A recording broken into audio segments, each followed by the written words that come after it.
Hello, my name is Aaron van Wirdum, or Aaron van Wirdum, if you're English. I work for Bitcoin Magazine. I'm also the author of the Genesis book, which is my upcoming book about the origin story of Bitcoin, which I also open sourced, by the way, half a year ago. I'm going to let the panelists introduce themselves. How many? Do we have one mic and you have a handheld headset? That's what's up. Yeah, all right. I can pass on mic. Yes, that would be the idea. Look at well, this. no, surely we have at least one more, mic, right? Yeah. Check. Yes. There you go. Thanks. All right, Rockstar, you're up. I'm a Rockstar dev. I'm a FOSS contributor and advocate. Most people know me from my work on BTC-based server, but some of you may know me from my contributions to Strike, advising Bitcoin companies, VC funds, contributing to Bitcoin any way I can. So yeah, that's me. One remark for the tech team in the corner. There's no clock here running yet. Can we get a clock, please? It's up there. Let's yeah, start but this it. is not running either. Boom. Now it's running. There we go. I'm Gabriele, and I co-founded the Bitpolito student team in my university 3 years and a half ago. And since 1 year, I'm working on Stratum V2, which I hope you all know. Yeah, you can explain what it is in a minute after we do the whole panel. Stratum V2, you mean? Yeah. Yeah, it's... no, in a minute. In a minute. Yes. Got ruffled. My name is Abubakar and Khalil. I'm an open source contributor, so started off in the space basically working on Bitcoin Core, so both PRs and reviewing code. And my focus kind of shifted into getting more developers specifically from Africa, hence the creation of Gala alongside a few other developers. And so far I managed to train more than 400 African developers. Out of that, I'd say around 10 work in open source, specifically Vlad that works on BDK. We also have another Abubakar in the space who works on Bitcoin Core and is already part of the Bitcoin Core repo. So yeah, my work involves really just helping out with Bitcoin Core or training devs really so we can have more African devs basically in Bitcoin. Hi everyone, I'm Daniela. I'm a developer. I worked in many different companies in Bitcoin actually because I worked in Blockstream, in Brains, in Wizard Sardine. But right now I have a grant from Spiral and I work full-time on Bitcoin Dev Kit. I guess we're going to talk a bit more about it later, but yeah, it's just a really cool project on Bitcoin, and yeah, I did that full time. Also, I'm a co-founder of HackBS, which is an hackerspace, like a physical space where people meet and they can share knowledge and just spend some time together hacking, coding, etc. So yeah. All right, so some of you already revealed a little bit, but let's start with sort of a personal story of how you guys got involved in free and open source development. And if you want, you can also now talk a little bit more about your project. Once you have the mic. Yes. Let's start. Yeah, let's do the other way around now. So okay, how did you get started in free and open source development? So actually, I studied computer science in school, and then I started coding in Blockstream, but I was working on some closed source projects. So I started working in Bitcoin in 2019. After a couple of months, some people in Blockstream started working on Bitcoin Dev Kit, and so I started helping them out a little bit. I worked mainly on the BDK coin selection at first. I just took that part of the code. It looked really fun, full of algorithms. So I just did that, and I helped a little bit. But then I found a full-time job at Brains. So I started contributing a bit less, simply because I had 40 hours a week to give to Brains, and so I didn't have much time left, unfortunately. So that was basically your free time working on it? Yeah, exactly. Then after leaving Brains, I joined Wizard Sardine, and there I worked on the Revolt protocol, which is fully open source. And while working on Revolt, my boss would really encourage me to also contribute to other open source projects, simply because it's a way to get to know other people, to share knowledge, and to learn a lot of things. And so there I did like a small contribution on Bitcoin Core, but then decided that it wasn't really my thing. I didn't know C++. So yeah, I did small contribution in Bitcoin Core, started contributing to BDK a bit more, and then the BDK team told me that they needed more people to work on it full time, and that's how I got my grant from Spiral. Right. Nice, nice. So I had a different path. So I was pretty much aimless after I left high school in 2016, and then started reading more about Bitcoin because, again, the price was shooting. A bunch of people were talking about it. So I figured reading about Bitcoin, I didn't know what the hell I was reading. Everything was going over my head. So I was like, okay, with all the free time I have, I might as well learn how to program and do all that kind of stuff. So I started teaching myself how to code, and then by like 2018-ish, 2019 was when I started really programming, like building a language, all that, Python, all that. And then towards the end of the year, I saw a pull request by a guy named Tim Akimbo. He was one of the first, I say, Bitcoin Core developers in Africa. So as soon as I saw that, I was like, huh, that's pretty interesting. Might as well give that a shot too. So that's when I opened my first pull request. It got merged subsequently the next year. And then from 2020, I'd say the main priority for me has been kind of upskilling. So it involved not working, but having the chain code study group and being part of that. And that's where I met a lot of folks like Carla and some of the other folks in the space. So hence why we started Gala, the program where we train developers. And that has been, I'd say, rather successful given the fact of the output, folks like Vlad and Abubakar and some of the others. But then towards the end of 2021, I got the opportunity to be on a board of B-Trust, which is a not-for-profit that provides basically funding in the form of grants, sponsoring conferences, education-based programs. So that has also put me in a position where, obviously, personally, there's the process of contributing to Bitcoin Core as much as I can, as well as giving out grants and opportunities to folks that have the time to do the work, but would need, obviously, a sustainable way to maintain that. So that's kind of how I got into the space and kind of the work I'm involved with now. So it's trying to wear as many hats that are related as possible to have a lot of compounded effects on the ecosystem, basically. Hey, you are from Nigeria, Oh, right? yeah, that's where I'm based. So the fund and the developers you're funding, are these also from Africa, or yeah, are they from Africa specifically. Right, interesting. And did you say the first project you contributed to was Bitcoin Core? Yeah. So that, I would assume that's a very steep learning curve. Oh, it was steep, I would think. I pretty much didn't know what I was doing, but it was a small change, and then over time I started digging deeper. Right. Okay. Gabriele, now's your chance to elaborate. Yeah, as I said you before, I co-founded Bitpolito, which is a student team in our university in Polytechnic of Turin, Northern Italy, more than 3 years ago. And so I think that my path starts from that. Yeah, we try to, since the beginning, grow the team and doing some research and development stuff in Bitcoin. And while doing that, I got into mining. So I was very interested since the beginning about this very important aspect of Bitcoin. And thanks to some scholarships in our university, I got the chance to develop some very specific projects about mining. And yeah, so my interest started to go up very fast. And while doing that, I was yeah, taking the courses in my university and do the exams and etc. And at the end, I had to write my thesis basically. So why not doing my thesis about Stratum V2? Because while I was developing and doing some research about mining in general, I got interested in Stratum V2, which, for who doesn't know, is the mining protocol who is currently used between the miners, so the mining machines, and the mining pool servers.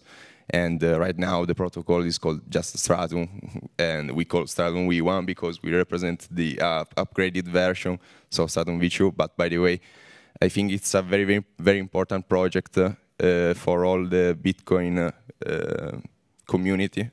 And so basically, yeah, I started to dig into it deeply in the moment in which I started my thesis. So yeah, after some months, I started to contribute to work on the documentation, especially. And then, yeah, it's like 3 months, I got a grant to work full-time on it. I ended up my university path, so right now I'm just doing that all the day. Right. All right. Rockstar doesn't need the mic. Yeah. Rockstar. Yeah, Rockstar always equipped with the mic. Feel kind of, yeah, this is like uncle privileges. In preparation for this panel, I was very excited that, yeah, I am on panel with all our, great young FOSS contributors, especially because I was under assumption there will be a lot of students in the audience. And, yeah, and... Are there any? Who's a student here?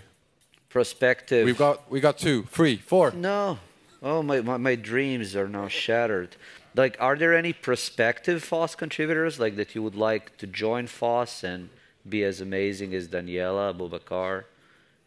A couple. Just a couple. 1, 2. Oh, well, we can just close it. We can just quit the panel. But no, for me, really, like, when I look at what they've done, like, I'm so in awe, because for me, like, it took several iterations and identities to, like, get to the FOSS project, where actually, like, project itself became popular enough and known enough, like BTC Pay server, so that, like, I'm a FOSS contributor that's known in the space.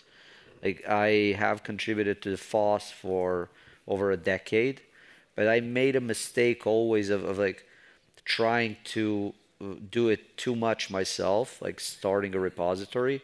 While when I hear your stories, in each of that story, like, it's a project that's known, and then there is someone who can add to your contributions, or you're reviewing PRs of someone. So that's really when I look at BTC Pay Server, which is really a software that allows anyone to be their own payment processor. That's where I see where success came for me, is because it wasn't just me, it was someone like Nicholas Dorier, who is a well-known Bitcoin contributor. And then that really allowed me to take my FOSS contributions to the next level. And that's what I wanted to talk to people, but since we only have 2 people... No, we'll get there for all 3 of them. Yeah, I'll talk after. Did you work on other FOSS projects before? I did, but it was under different identities. And then, so that's a secret. Yeah. You don't want to dox yourself yet. From Rockstar, yeah, absolutely. All right, so for these 3 people in the audience that were considering becoming a FOSS developer, what are the tips? How do you get started? What's the path to success here?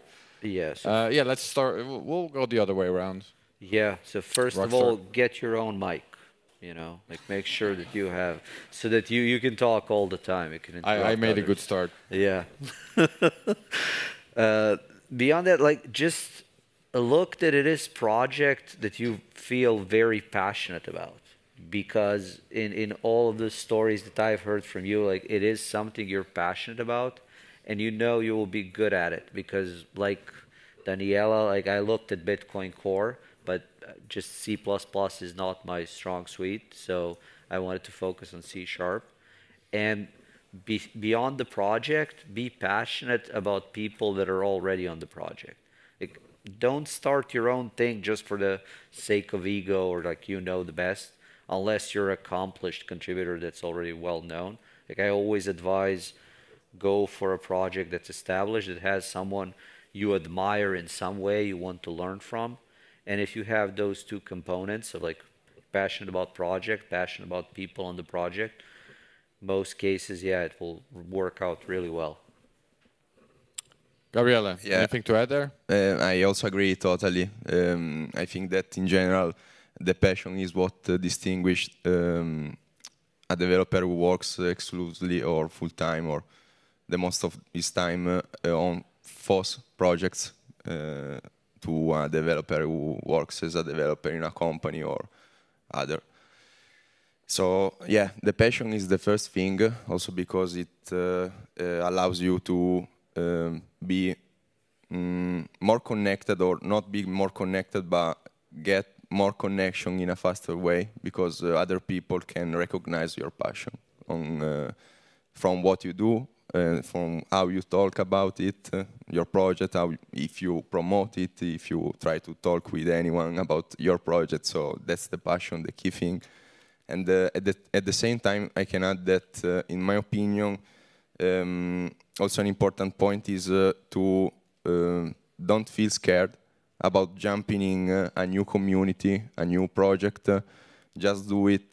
For example, lots of FOSS projects have their own Discord server in which the community of the developers talk and discuss about the stuff to do. So don't feel free to jump in, for example, if you understand that a project can really interest in you, jump in the Discord server or try to look into the GitHub and to make the first connections. And yeah, feel free to propose yourself for whatever, doing documentation or very little tasks, but just to make the first connections. So yeah. All right, Abubakar, maybe some Bitcoin Core specific advice. How does someone get involved with Bitcoin Core specifically?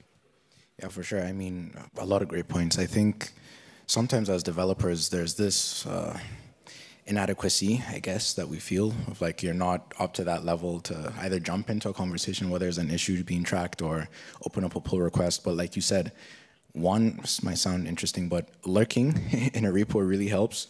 So you have to really stalk the community like intensively. So looking at the GitHub repo itself, getting into the Discord servers, things around that, familiarizing yourself with the lingo, familiarizing yourself with kind of what the social conventions are, because not all projects are the same. Even though they're like docs on the repo saying how you should contribute, there are still a few things that are kind of like colloquial that you have to get into. Now with Bitcoin Core, the good thing is now we have a lot more avenues for people to go from they don't know what a block is all the way into being a core contributor. One of those methods, especially for Africans, if you're thinking about it from that perspective, is through Gala, which is a program we did now called B-Trust Builders. And really with that, the process is, depending on where you are in the pipeline, is kind of how you orient yourself. So if you're just a new developer learning how to code, it's a huge leap going from you don't know anything how to code and then trying to contribute to Bitcoin Core. So it's a case where you need to know exactly where you're at that point of the funnel. If you already know how to code, there are already programs, like I said, like B-Trust Builders or even Chain Code Study Group and some of the others too, where at least the understanding about what the project is trying to solve, basics, philosophical basics too around Bitcoin Core, things like that. But with Bitcoin Core more specifically, it's interesting because it's a really huge repo. It's a lot of activity. It doesn't seem that way because it's not sexy work most of the time. But the thing to prioritize going in is looking for low-hanging fruit. So there's a list of like good first issues typically that you can attack. They're really trivial.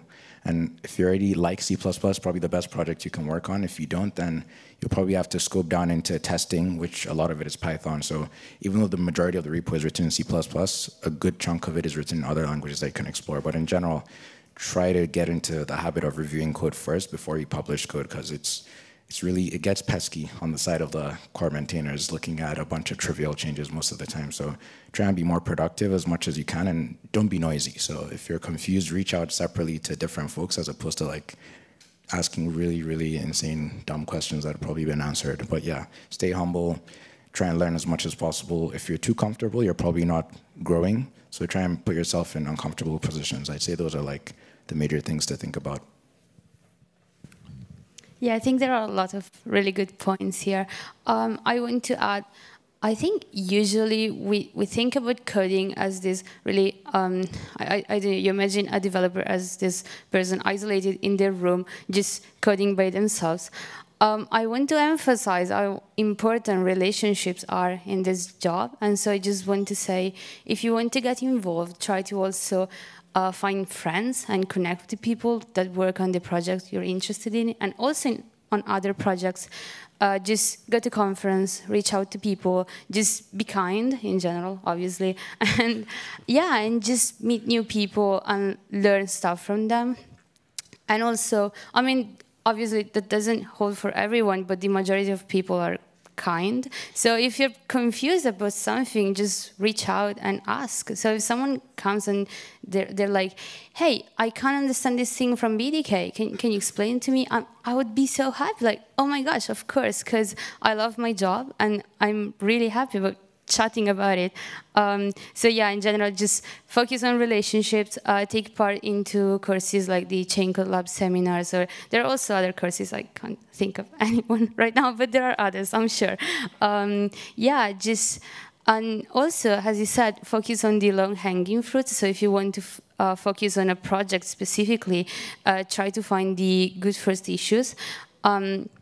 Usually, there are, like on every project, there are some issues that just, they're not as fun, and so maintainers, they tend to not do them. Like, I don't know, in my case specifically, I don't like writing documentation, I don't like writing tests. If someone comes and they write the documentation for me, I'm going to be so happy. So, I mean, of course, it's not as fun as building something new, but it's something you can do to just familiarize yourself with the whole code base. Yeah. Yeah, that's how I started on BTC Pay. I would just ask Nicholas, okay, what do you don't want to code? And he would just give me a bunch of issues. I was like, okay. Right, all right. So we've now discussed how new developers can get started in projects. Let's turn it around now. How could the current developer community, or just the Bitcoin community in general, maybe get more developers involved? So what's the best way to attract new developers? Like, you organize a conference at which there in the audience there's like more than 3 prospective new FOSS contributors. We can do that. No, I'm joking. How though? I don't know. We need to get more students, but I think our numbers are up. Like, how many people want to contribute to FOSS now? See? It's almost doubled. Yeah, it's probably more than doubled, actually. Keep going, this Daniela. is a great panel. Keep going. What do you think? Daniela. I think one very important part is also paying people for working. So obviously, if you're like a super new developer, you're not going to get paid because you wrote like 2 lines of documentation.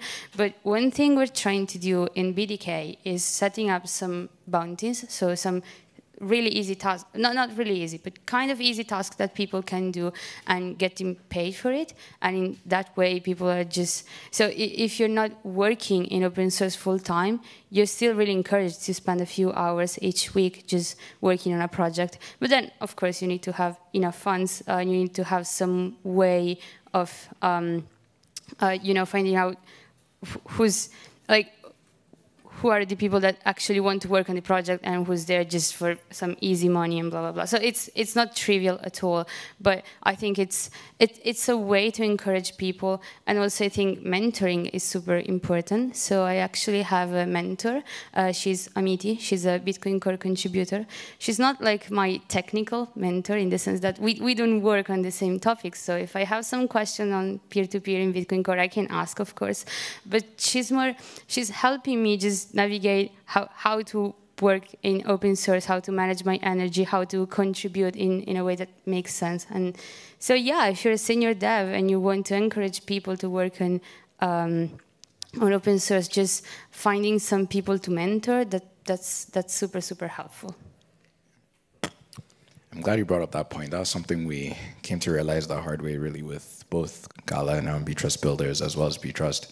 It's very, very important to have mentors in the space. It's very easy for you to get into the cycle of you think you're making progress, but the truth is you're doing a lot of things that you're comfortable doing. It's more like a horizontal movement most of the time. So mentors are there, one, to help with the emotional support. It's very useful. And both on the technical side, too, and to kind of walk you through the process because they've been through all. So it's like cutting off a bunch of things that you would have learned the hard way through a long process.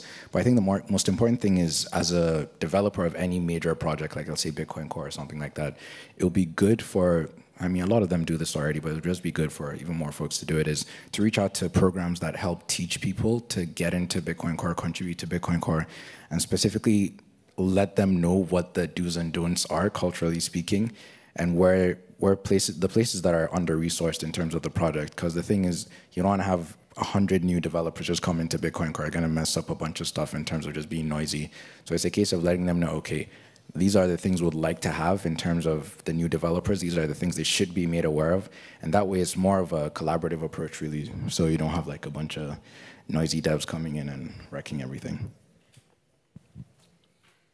I think that I can start talking about one of the most important goals of Bitpolito, our student team in Polytechnic, because right now we are pushing a lot in that direction of getting new developers, because in our university there are a lot of students who are studying computer science, and so they are developers. And we are pushing a lot in that direction of communicating the Bitcoin values, the fully open source values, and then also train them and teach them, for example, any soft skills which can be useful, and in order to contribute in a open source environment, and also we are trying to create a direct connection between the students, which are the new talents, the new Bitcoiners developers. We kind of like trying to build up the bridge between them and the companies involved in Bitcoin. So that's also another important stuff. And the other two co-founders yesterday here have just announced the next year we will have the first executive master course in our university. And yeah, the details are gonna to be, of course, detailed, but yeah, that direction in general of the initiative is exactly that. So trying to teach all the Bitcoin values at first, because it creates the passion, which becomes a mission in a sense. And yeah, all what is needed to develop in our environment, and specific skills, but also soft skills, as I said before, which are recommended and useful for the Bitcoin companies. Rockstar, any last words? Yeah, build reputation, not compensation. What you were saying about passion is that passion for the project. You will need it, because most people start with their full-time job that sustains them, and then those hour or 2 or 3 that you spend on FOSS as you build your reputation, like really you need to be passionate about it. So that's how you kickstart, and yeah, apply the lessons from our young, meteoric brilliant rise, panelists. really. Yeah, like great panelists, and I love their FOSS contributions. I'm a big fan. All right, well, our time is up. Thanks for being here, and thanks to the panelists. Enjoy the rest of the conference.